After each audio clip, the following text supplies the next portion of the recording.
Good afternoon, everyone. My name is Joshua Reynolds. I am the communications specialist here at the Prince George's County Economic Development Corporation. And today we have two guests with us who are going to present for Webinar Wednesdays. Our first person right next to me is Mr. Skylar Wyche. How you doing? Say hi to the people. Hi, how you doing? And we also have Mr. Pete Goodson. Say hi to the people, Mr. Goodson. Hi, everybody, how you doing? For Webinar Wednesdays. Our first person right next to me is Mr. Skylar Wyche. How you doing, sir? All right.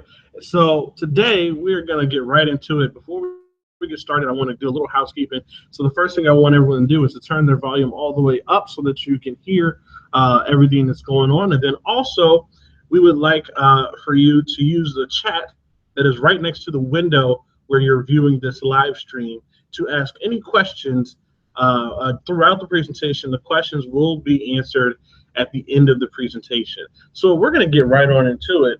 And we're going to, Mr. Goodson and Mr. Wyche are going to present. So I'm going to bring up their presentation.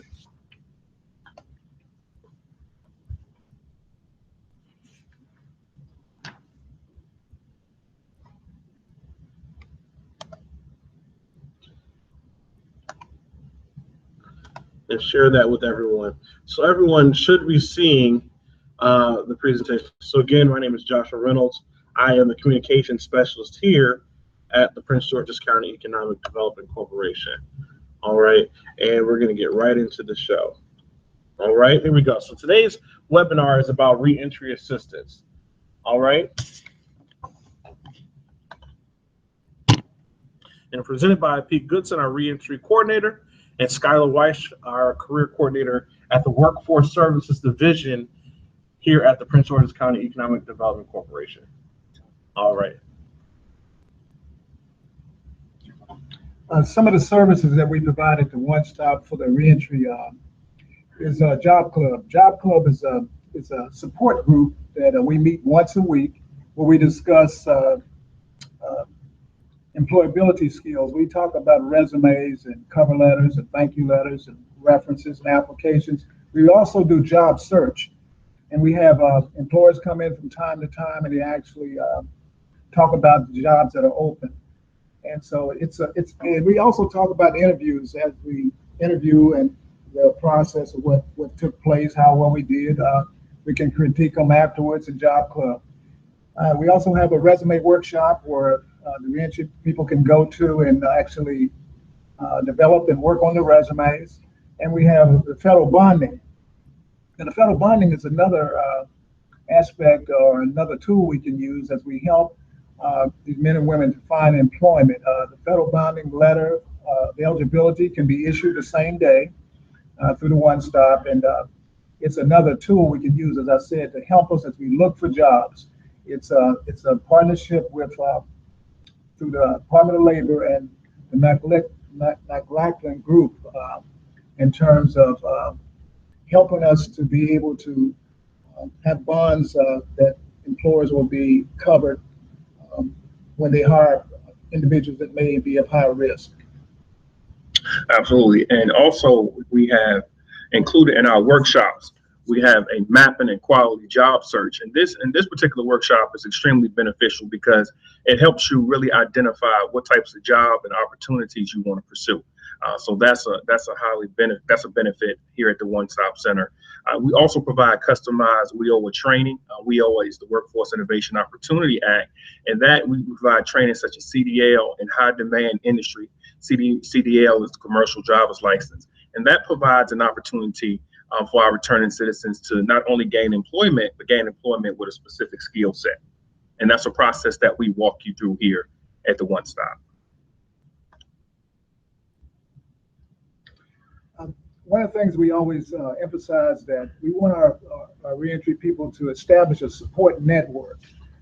Faith-based organizations, the churches are a great network where they'll give them supports, they'll provide a support system, but also they may be able to get IDs, birth certificates, other documents they may need.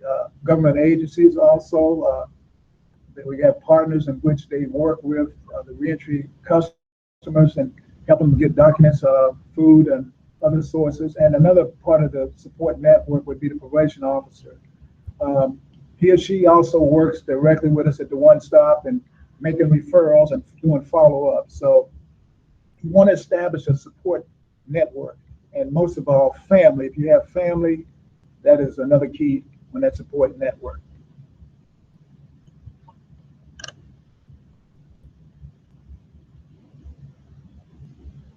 Oftentimes, when the customers come into the One Stop, they have a negative attitude. Let's say they realize a lot of people have said them no to them. They've had some bumps in the road. They feel like a lot of weight on their back, and some of us they'll come up with, "I can't trust anyone. Nobody will help me." We hear that all the time. "I don't have enough education. I have no skills to offer," and actually they do. Other people are determined to see me fail. Those are some of the negative attitudes, but they have to change their attitude in order for us to help them. Yep. And as to Mr. Goodson's point, a lot of them have those negative perceptions when they come into the job club that he mentioned earlier. But one of the things that we emphasize here at the One Stop is I have skills learned through work programs. I'm willing to attend training programs to learn new skills. What we often find is that after individuals complete the WIOA training mentioned earlier, they really have a stronger mindset and a stronger belief in themselves because they acquire training. We really focus on training that's in demand, training that's going to project out and project well in terms of the employment market. We want to establish that mindset of the individuals and tell that I am hardworking, I'll follow instructions well, I'll be the examples for others to follow. And we understand that it's a partnership, that when you are a returning citizen, there is challenges, but we kind of here to help you and work you through that situation. What research has found, and me and Mr. Goodson have found working with this population, that attitude goes a long way. Is that right, Mr. Goodson? Yes, in terms of gaining employment. So that's one of the things that we focus on and one of the areas that we harp on. Another piece is the job search and the preparation. That also improves attitudes, and you build more confidence and have a more positive approach in your job search. You'll find that you will increase your attitude as you become more prepared. So the first thing we do is to get you prepared is to create your resume. We want you to create a resume that highlights your skills, not necessarily when you did the job, but what duties that you performed on the job. Particularly if you've been incarcerated for a long period of time, we want to highlight your skill set.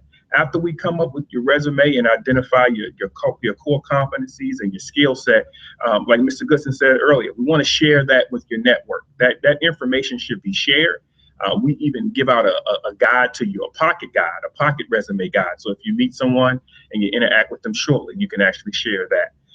Attend job fairs and hiring events. Hiring events are something that we often have here at the One Stop. And job fairs, they're a great way to get face-to-face with employers to remove the barriers of discomfort. And it also helps the employer understand and meet you face to face. In many cases, the hiring personnel is at that job fair, so that's critically important. And obtaining the federal bond letter, Mr. Goodson is going to go into this. Yes, sir. After you've created your resume and you shared with your network and you attended the job fairs, the hiring events, again, to obtain that federal bonding letter is very important. We can put that on our job applications and we apply for jobs. We can talk about it during the interview process, but once we get that letter, we can use that letter as we look for employment. It's a great source, a great tool rather, that we can present to employers that may have some kind of concern in reference to my background issues. So the letter, along with the resume, the network, the hiring events, and a good application, that federal bonding is another positive thing that we need. In terms of your resume, I put functional resume, and as you register with the One Stop and you come in, we can actually help you with that process and help you to create a resume that better suits you and fits your unique skill set. The functional resume actually highlights skills, not necessarily the job time frame. You want to focus on what you did, not when you did it, particularly if you've been incarcerated for a long time. We want to just talk about what you bring to the table coming home in terms of your skill set. And when you're working on your resume, additionally, we really want to focus on your skills gains and what you did at the employment opportunity in terms of exceeding metrics. And that's a functional resume can really benefit you in that regard. High impact resumes. We have a workshop that focuses particularly on high impact resumes, and we want to remember that high impact resumes equal interviews. That's exactly what that resume is supposed to do. It's supposed to attract that employer. And Mr. Goodson, he sits down with you after you develop your resume. I sit down with you. We actually go through that process and go over it line by line to really see, is this resume attracting employers? Is it attracting people to want to meet with you? A couple of key things while we're here to talk about the resumes. You want to make it professional. You want to make sure your font is professional. You want to be brief but be relevant. So when I say be relevant, let's give an example of that. If you apply to a CDL opportunity, you want to talk about that you just obtained your CDL license. You want to talk a little bit more about your experience as it relates to driving. Be honest. Be honest. We're going to later in this presentation, we are going to address if you have some background, if you have something on your background, how to address that in the interview. The federal bonding letter is a great way to look at that barrier. You want to be positive, and you also want to be specific. A good resume highlights what you accomplished, not just what you did. So an example of that, if you were supposed to make 7 deliveries in an 8-hour shift, deliveries in an 8-hour shift. That's a great example of that, because you want to highlight it and you want to be specific. In sharing with your network, you want to identify your job targets. If we're looking for jobs in transportation, we want to look at those companies that have those types of jobs. If it's construction, if it's healthcare, we want to look at those companies where we have our experience and our skills. What skills do I want to use? We got to take a look at that in terms of what skills we've acquired through training, through experience. What type of special knowledge do I have? Oftentimes, we've picked up a lot of knowledge, a lot of information, a lot of experience through our jobs, through our education, through other training sources. And then you want to know, where do you want your next job to be located? The location, we got to consider transportation, how long it takes us to get there. Is it public? Do we have our own transportation? So those are some things we need to share with our network and talk about before we, as we start looking at our jobs that we want to pursue. That is great. Master the interview. Communication is key. So after we go through this process and you have an excellent resume and you've applied to an opportunity, you get a call back. And then when you get that call back, is you actually have an opportunity for an interview. And that's a very exciting time. And that could be also a very nervous time too, because you're going through the process and you want to take advantage of that opportunity. So what we focus on, what does the employer want to get out of this interview? What do they want to know? So they want to know several things, but we highlighted today 3 key areas. Do you have the experience and training to perform the job at hand? That's the number one. That's the number one key indicator. When they review your resume and you're talking to them, you want to highlight your experience as it relates to that job. Going back to the CDL example, any experience that you have, you want to talk about that.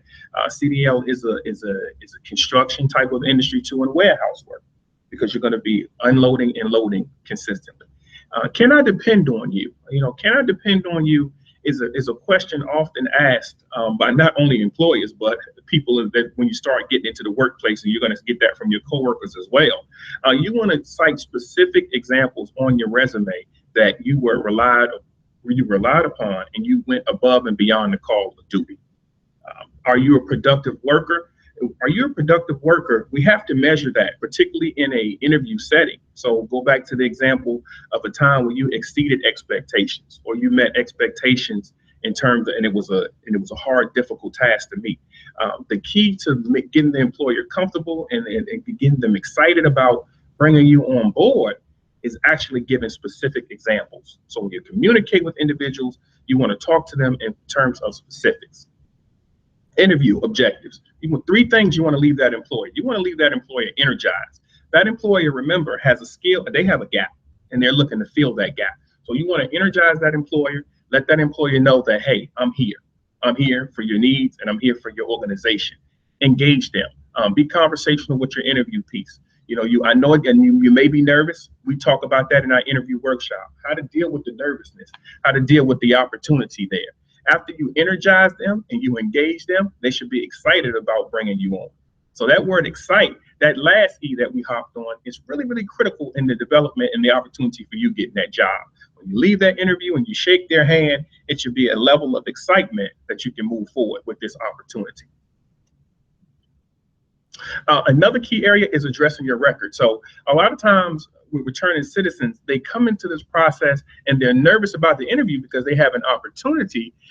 They don't want to blow their chance to get the job, so to speak. So, and they went how to bring up my record, how to talk about my record. So what Mr. Goodson is going to do, he's going to give you some examples about how to address your record when you're actually sitting face to face with that employer. I think the first point we have to make, you have to be honest. You want to be honest to the employer because, you know, eventually they're going to do a background. And then when they do that background, they're going to find out some information about you that you could have shared during that interview process. So you want to be honest. You want to talk about, you can talk briefly about what took place as far as the conviction, but you really want to focus on the things that you've learned since then. If you had to do over, what type of decision would you have made? Talk about your experience that you've gained, your training that you've gained, the education that you've gained. So you want to be honest, but also you want to turn that into a positive discussion. It says discuss skill gains while incarcerated. Oftentimes, a lot of our returning citizens, they've been incarcerated for a number of years, and they feel that they don't have the skills. That while they were incarcerated, they've done a lot of jobs, from janitorial, custodial type of things. They've done food service. They've even obtained apprenticeships and learned electrical and different types of plumbing and different types of skills. So we have to look at what we've obtained while we were incarcerated. And some of them have gained their GEDs, they've gotten associate degrees, they've gotten bachelor's degrees and some master's degrees. So in addressing the record, we want to be honest. We want to talk about the skills gained. We want to talk about the education and training. And we want to emphasize our desire to make a new start. You know, we got to be sincere. And being sincere, as we come to talking to the employers and being sincere, we let them know that, yes, we made a mistake. However, we want to move past that, and we want to go forward. This is who I was then, but this is the guy I am now. So we want to focus in on who we are today. And we got to put those things behind us. We want to own it.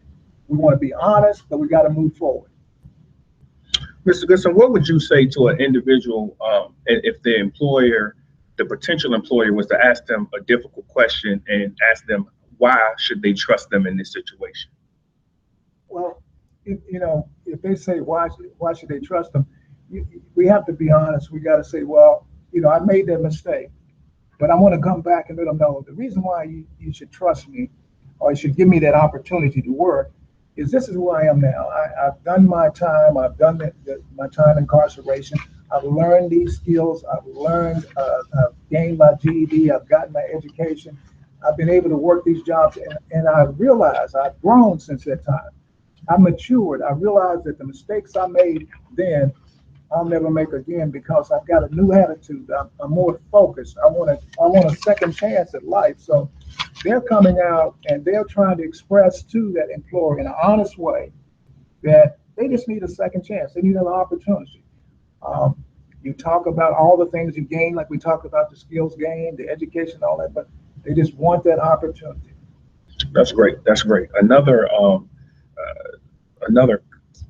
item customers has really expressed to me is if they were in any type of leadership group while they are incarcerated, if they made any not only skills gain, but if they helped others achieve their goals while incarcerated, the employer likes to see that. Yeah, and a lot of times when you start talking to them, you can draw that information out. As we talk and interview, have those initial assessments or those different meetings, the leadership things will come out. A lot of things that they forgot will come out. The education. Well, I actually was a tutor. They tutored GED. All of those things will come out as we discuss and get more information. Again, it goes back to what that trust factor we talked about earlier. After they feel that they can really trust that counselor, that case manager, they'll reveal a lot more information. Absolutely, and those skills are transferable to employers. We want to go back to the federal bonding, and we're going to explain a little bit more. Mr. Goodson will explain a little bit more about federal bonding and what it is and how to present that in an interview setting, and the benefit of the federal bonding. As I said before, the federal bonding eligibility letter, we can issue that to them today. I mean, the same day they come in, if they're registered in the One Stop, we can issue that letter to them. And that letter eligibility means that they can be bonded through the state of Maryland up to $5,000. Now, this is a tool for employers that may feel that our returning citizens are high risk. And when you say high risk, it could be because they have a conviction, poor credit history, no work history, dishonorable discharge from the military, substance abuse issues, bankruptcy. High risk can run in all of those barriers. So the letter that we can give to them, it shows the employer not only are they prepared, not only do they think about this before they started their job search, but it lets the employer know that they can be insured, they can be covered, that bond will cover them while they're working for that particular company. So anything positive we can add to them, along with their resume and their interviewing skills, the bonding letter is really a key. Yeah, the bonding letter is a key, and we've heard from the feedback we've received from employers is that it shows that this particular candidate is forward thinking, and they've thought about that. Yes. They've done their research. They understand that this may be a tool that they can use or not use, but they have that and they're presenting it in front of the employer at that time. We've recently seen, we went to several workshops where the federal bond and have given that returning citizen an opportunity to go in and hit the ground running and be extremely successful.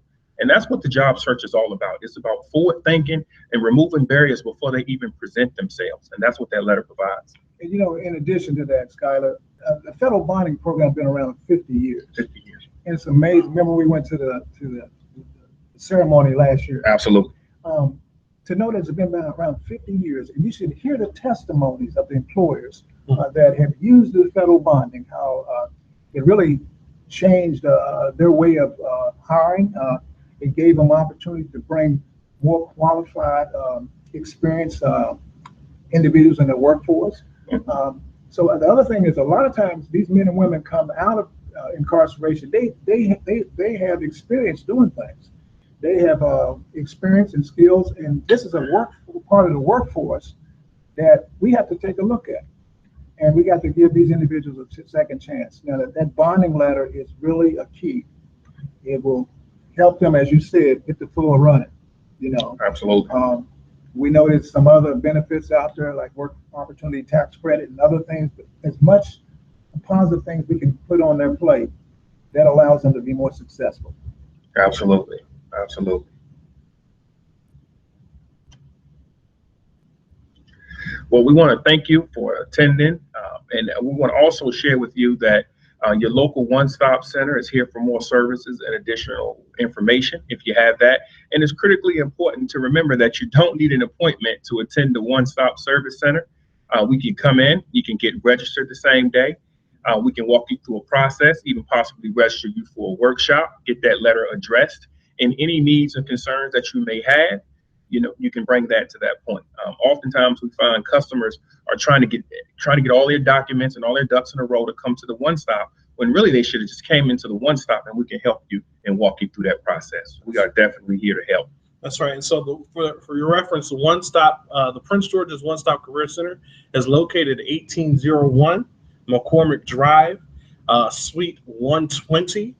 That's the Prince George's One Stop Career Center, and there's also the Laurel Regional Workforce Center, which is located at 312 Marshall Ave in Laurel, Maryland. And you can call the Prince George's One Stop Center at 301-618-8425. Again, that's 301-618-8425. So we're going to check and see if we have any questions for today.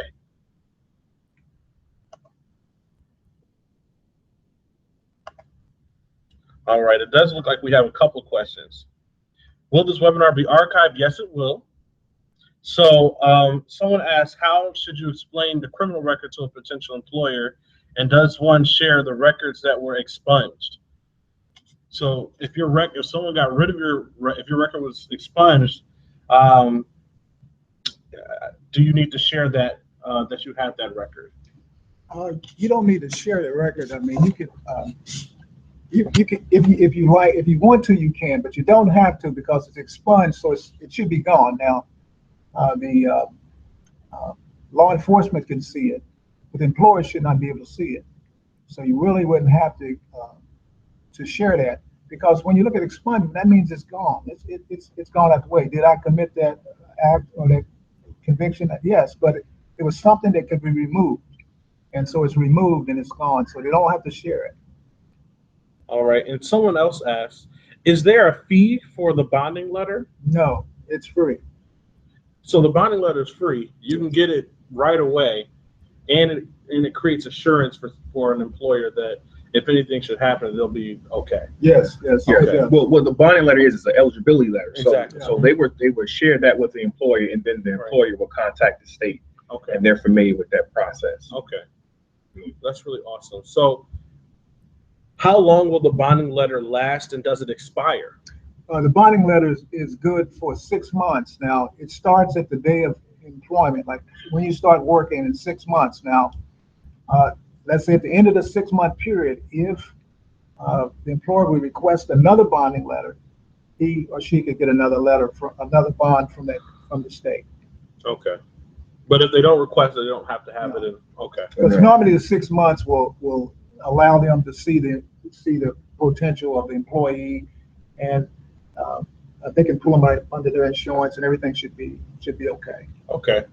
That's really awesome. So again, I want to thank Mr. Wyche and Mr. Goodson for joining us today for Webinar Wednesdays. Today was an extremely powerful day in the life of our Webinar Wednesdays, and I thank you two so much for sharing with the Prince George's County community the type of services that you both provide here at the Prince George's One Stop Career Center. And again, you can come to the Prince George's One Stop Career Center without an appointment.